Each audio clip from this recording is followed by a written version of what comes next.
the top 30 best PC games of 2023.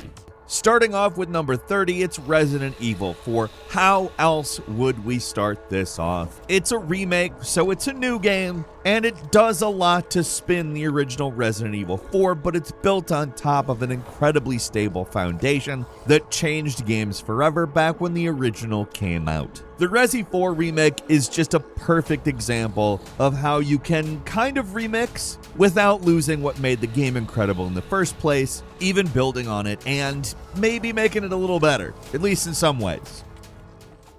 At number 29 is Lethal Company, a co-op horror game where you and several friends' jobs is to collect some scrap from some abandoned moons that used to be factorial in nature. I don't know how to put it. They had resource operations going on these moons, and they don't have them going anymore, and it's because there's nasty stuff living on these moons. This game isn't like the most realistic looking game of all time, but what it's got is atmosphere. There's a lot of different ways to experience it, but it's always thick enough to cut with a knife. At number 28 is Octopath Traveller 2. If you're anything like me, you really like old JRPGs, and Octopath Traveller is, the premier version of that in 2023, right? 2024 too, I guess, now. Square didn't screw us over on this one, though. Ported it to the PC, and it looks incredible. I was a huge fan of the original Octopath Traveller, and I think Octopath Traveller 2 even goes further in achieving the goals of the project. I hope eventually all old JRPGs are remade in this style. It's amazing. At number 27, it's the finals. I have wasted so much time playing the finals. When I am done recording this list, I will continue to waste time playing the finals because I haven't played the finals yet today. This game is kind of a weird competition game show first-person shooter where the idea is to cash out various vaults, and doing so enough times to either win the match or having time run out with the most points. Sounds pretty simple, but it's incredible. If you want to talk about a first-person multiplayer shooter done right, it's this one. There's nothing else like the finals. They've taken so many other ideas and turned them into a cohesive, streamlined thing and put it in destructible environments that ensure that every single match is different. It's incredible. Play the finals. At number 26 is the System Shock remake, which does way more than the Resident Evil 4 remake does to make System Shock into a modern, playable game. Because if you go back to the original System Shock, while it does have its charm, its systems are archaic as hell. It came out before first-person control schemes were standardized on either keyboard and mouse or gamepad, and it's not really a first-person shooter, but it also is. This game basically inspired an entire subgenre, the immersive sim, and the remake makes it something that you can actually go back to and play without being incredibly frustrated because nothing works like how anything else works in any other game. I love System Shock, and I love the remake because I don't like going back to System Shock. I just have all these fond memories of it. But the remake makes it so that it feels like a game again. And number 25 is Blasphemous 2, a Metroidvania that really expands upon all of the ideas of the first. There are some people who think it maybe deserved a more original story because it's kind of more of the same from the first one, but I maintain that if you like the first one, you'll probably really like the second one, unless you really hate the idea that the story is going to be more of the same. I don't really play Metroidvanias for the story. Sometimes I do, I'm not going to say I never do, but as long as the story is serviceable and the gameplay is great, I think a Metroidvania has basically accomplished what it set out to do. In that way, I think Blasphemous 2 is better than Blasphemous 1, and I would highly recommend giving it a shot. At number 24 is Remnant 2, the Souls-like with guns 2. Is it bigger? Is it better? Is it badder than the first? Absolutely. Remnant 2 is a fantastic sequel, if not, maybe a little demanding on the machine. I have a pretty damn good PC, and this game really makes use of it, let's say. It probably could be better optimized, and that would probably be a good thing, but that's really the only complaint, because on every other possible metric, this game is fantastic. Souls-like with guns. What else are you going to say? They did it. They did it right. The bosses are good. Some of them are incredible. And aside from the frame rate, it's one of those games that always feels incredibly fluid. Remnant 2 is a must if you like Souls-likes and shooting, period. At number 23, it's Trepang 2. Hey, did you want more fear? Because it's here in the form of Trepang 2, or I guess Trepang squared, or something. I don't know. It doesn't matter. If you like the crazy, lunatic shooting of fear with all the bullet time and the gore, Trepang 2 or Square is the closest thing to it that you can possibly get right now. It is phenomenal. At number 22 is Amnesia The Bunker. Set in World War I in, you guessed it, a bunker. Amnesia adds some elements, for instance, a gun, but don't think that this is a first-person shooter. Ammo is not easy to come by at all. It's very much a successor to Amnesia. You are not going to feel like you're playing a game called Amnesia, but actually a first-person shooter or anything like that. It does also feature what they called a semi-open world and some immersive sim elements, which I think really suits what they're trying to do with this game. I'm not 100% sure I would call it as scary as previous games, if that's why you're playing it, but I don't play these games because they're scary. I play them because they have interesting stories and the setting is very strange, and this one lives up to that in spades. At number 21 is Avatar: Frontiers of Pandora. I have made it very clear that Avatar is not a thing I even kind of like, and I like Avatar: Frontiers of Pandora. So, in my opinion, it accomplishes so much as a Ubisoft open world game. Now, this isn't to say it's somehow shockingly different from their other games, but for whatever reason, it came together really well. I think it's in no small part due to Pandora being a very good location for this type of a game. Am I going to call it the best Ubisoft open world game? Probably not. But considering I just want nothing to do with Avatar ever, and I enjoyed this game, I think it's saying a lot. And number 20 is the Crew Motorfest. It's been a while since we got a Crew game. 2018 was the last one. And Motorfest really takes the franchise in a great new direction, where the Crew 2 gave us a very scaled down map of the contiguous United States. The Crew Motorfest gives us a much more dense recreation of Oahu. In terms of structure, it's clearly inspired by Forza Horizon, and also keeping in mind that several developers from Ubisoft Ivory Tower, the Crew developers, also worked on the Test Drive Unlimited games, and Test Drive Unlimited 2 took place on Oahu. Now, this is obviously a much more advanced, pretty version of that, but it's a great revisit to the place, and I'm sure the developers put a lot of thought into the fact that there would be some expectations attached to that. I think they nailed it. The Crew Motorfest is a great game. At number 19 is Cocoon, from the developer of Limbo and Inside. This is a puzzle adventure where you can leap between worlds with this very strange mechanic where you carry worlds on your back with an orb. I know that probably sounds like total nonsense. It's not. It's actually pretty intuitive. And the point is jumping between all these worlds, rearranging them, and progressing via the various changes you're able to make. It's a great game. It's also something that I would never have expected from the developer of Limbo and Inside, but it also retains some of those stylistic ideas, and I think really comes together well. At number 18 is Sea of Stars, a spiritual successor to Chrono Trigger, and wow, a game that really nails it in terms of that. Every single aspect of Sea of Stars really calls to mind Chrono Trigger, and really all of those Super Nintendo JRPGs like Final Fantasy VI, etc. Obviously, most tied to Chrono Trigger. I'm not going to say the story is as good as Chrono Trigger, nor are the characters, but they certainly weave together an interesting tale that maybe doesn't go out of its way to make itself as relatable as Chrono Trigger can be, but that's okay. I mean, you're comparing a game to Chrono Trigger, which many people consider to be the best game of all time, certainly the best JRPG. It's still a very worthy spiritual successor and a very enjoyable game with an incredibly well mapped out battle system that doesn't just copy, it also adds and creates something worthwhile.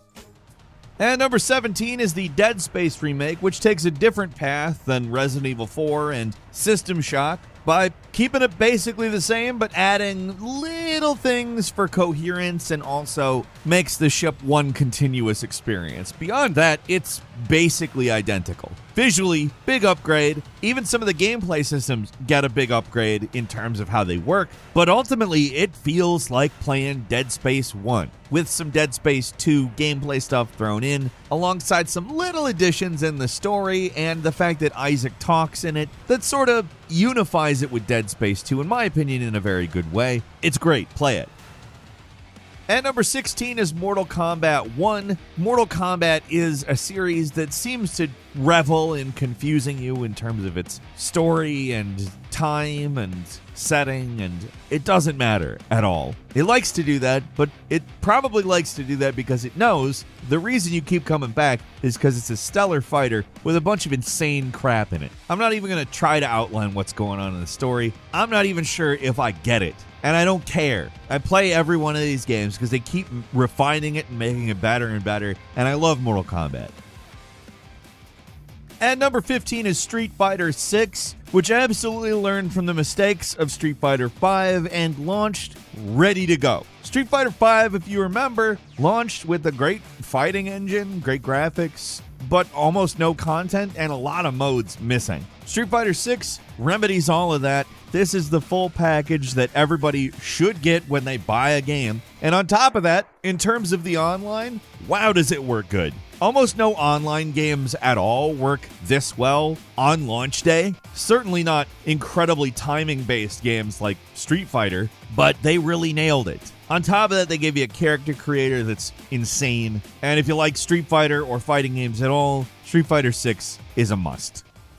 And number 14 is Dead Island 2, a game that, I'll be honest with you, I had no idea would ever come out. It's one of those games that changed hands so many times, you just kind of like, can it even be good? And it turns out to be not just good, but great. Dead Island 2 is incredible. Dambuster made not only a worthy sequel, but expanded on the ideas of the original in such a way that, although there are other zombie games out there that do similar things, feels like a cohesive, real sequel to a game that a lot of people like. I remember talking about this game in like 2015, 2016, and I would have never guessed that in 2023, a solid, perhaps better sequel would come out that, again, it didn't light the world on fire or anything, but I thought really solid game. And number 13 is Dave the Diver, a game that combines a lot of genres into one weird thing, to be frank. So you do two things, primarily. Firstly, you're a diver. Duh! But you also manage a sushi restaurant, and you probably understand the motivation for diving now. But now that just sounds like a collection loop, and that ain't it either, because there's boss fights, weapons crafting, there's some Souls-like elements. I mean, it's just a freaking crazy game. How it manages to be this lunatic mishmash of tons of ideas to the point where it's almost hard to describe. And being fairly complicated, it's also just nice to play. It's also got a really good sense of humor. It's one of those things where there is so much more going on than what your initial look is going to tell you about it.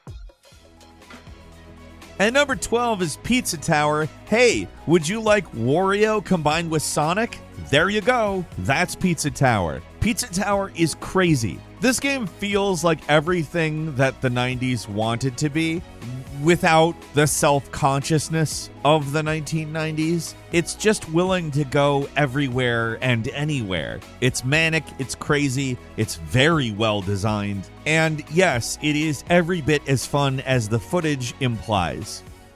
And number 11 is Diablo 4. Yes, Diablo 4. Yes, this game got a ton of hate when it came out for obvious reasons, but that doesn't mean the game itself isn't fantastic. It actually is. I'm not going to pretend for even a second that it is acceptable to have microtransactions up the wazoo and a battle pass in a $70 game. But hey, that doesn't stop the game from being good. I think a lot of people ended up saying that they hate aspects of the game that are actually pretty good just because of the anger that other aspects of the game generated. I mean, this is classic Diablo at its best. It's very well designed, got a huge open world, great co-op. There's really no reason to say the fundamentals of Diablo 4 are bad. I'm not going to say that there aren't legitimate reasons to not want to play the game. Yes, always online is going to irritate some people, and I don't think that these things are just hand-waveable, but that doesn't mean that the fundamentals aren't really good. I mean, Diablo 4, if you can get past all the crap, is a really good game. I know somebody's going to say, well, you can't let them get away with it. You have to stand against it, otherwise they're never going to change. And I'm going to say this, they're never going to change. Blizzard has gotten all the negative press that any other developer would ever need to change. So I think it's kind of like, do you enjoy the stuff that works? And do you ignore the stuff that doesn't? Or do you just hate the game? That's kind of Sophie's choice here, if you know what I mean. And number 10 is Sons of the Forest. I don't know what better to say than it's the forest, but much bigger and much better. It is a beautiful game. It is an atmospheric game. It is a game with many possibilities for building and a crazy, weird story that may not shock you if you've been through the original forest. I mean, this game is still in early access. It's not necessarily a complete game yet, and it is beloved by pretty much everybody that plays it. And number 9 is the Outlast Trials. This is basically a prequel that takes place during the Cold War, where Murkov is doing some experiments. If you know anything about that, it's a very different setting from the first two, but the game itself actually, builds on a lot of the great ideas from Outlast. Essentially, you have quests or tasks or whatever you want to call them. You got to complete them while not getting killed. You don't really have any offensive weaponry of any kind. You do have some passive defense like mines, but it's a pretty unique series and it's a pretty good entry into it. At number 8 is Dredge, a fishing game that somehow manages to be unsettling. I mean, look at the art style. It's cartoony, it's a little bit whimsical, except the color palette is a little bit dingy. It's a game that kind of feels like several different types of games, but brings them together pretty well. It also manages to instill this sense of dread that this type of game you wouldn't think would be able to. I really enjoy Dredge. It's a very different experience from what it looks like, and a very good one.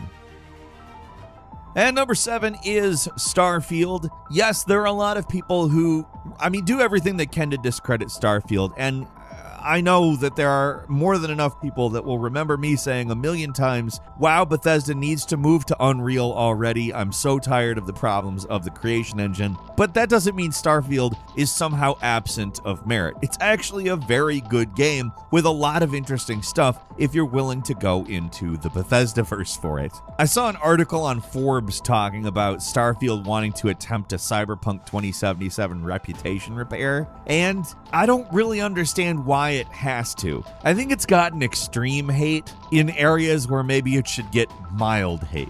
That isn't to say that Bethesda doesn't need to change and do better, but it's a Bethesda game. Do I have problems with it due to the nature of it being a Bethesda game? Absolutely. And I think that a Bethesda game needs to be something more going forward from Starfield. But I don't really consider Starfield an unmitigated disaster. It's a lot of interesting content built in a pretty stagnant engine. As much as people hate it, there's actually a lot of great things to see in this game. And I will stand by that statement at very least.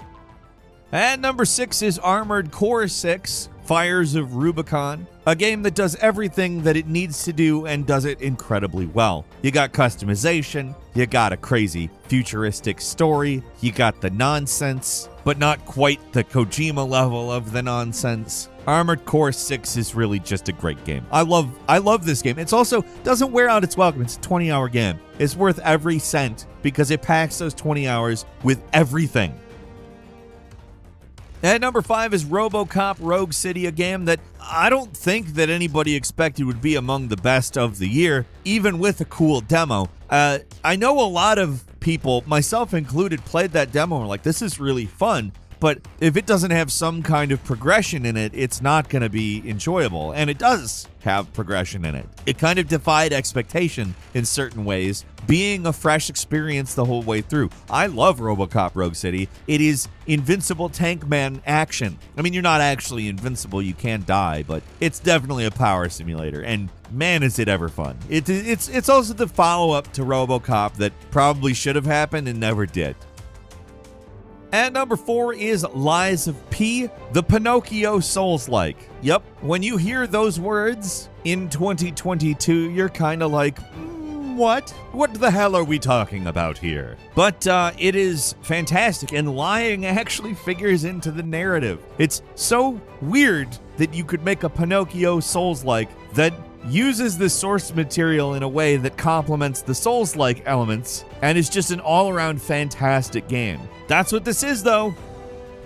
At number 3 is Alan Wake 2. This is, in my opinion, the best game of the year. Yes, I am going to mention 2 that are perhaps bigger and have merit for others to say maybe are the best games of the year. For me, it's number 3, though, Alan Wake 2. This is absolutely the height of what Remedy has decided a game should be. Control, fantastic. Introduces so many of the things that they take to extremes here, but they also take all of the stuff that they did on Alan Wake so well. Like, it's a game that crystallizes the experience and style of Remedy into an incredible experience that bursts out of every boundary you attempt to put it in. It's scary, but it's a really good story that's complex and interesting and takes characterization to a new level. A lot of people say Saga Anderson is a Mary Sue. Well, she's the most interesting Mary Sue I have ever played in a game, if so. And also, in my opinion, has interesting implications in terms of Alan Wake's writing. If she is indeed a Mary Sue,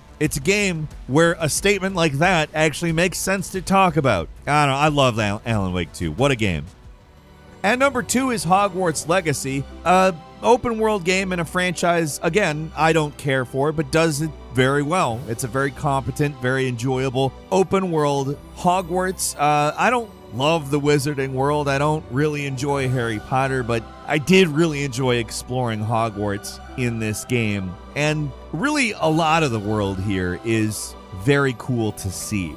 Just like Avatar Frontiers of Pandora, I actually think it is a game that, whether or not you are a fan of the IP, is a worthy game to play. Because it's not going to set the world on fire or anything with its content, but it just is a really competent open world game. And if you like open world games, the ones that really do it well, even if they don't necessarily do anything new, are still a little few and far between. Like, there's a lot of open world games that just throw a bunch of shit at the wall to see what sticks, and Hogwarts Legacy is not one of those. It's a well-curated, well-paced, interesting story that makes good use of the open world.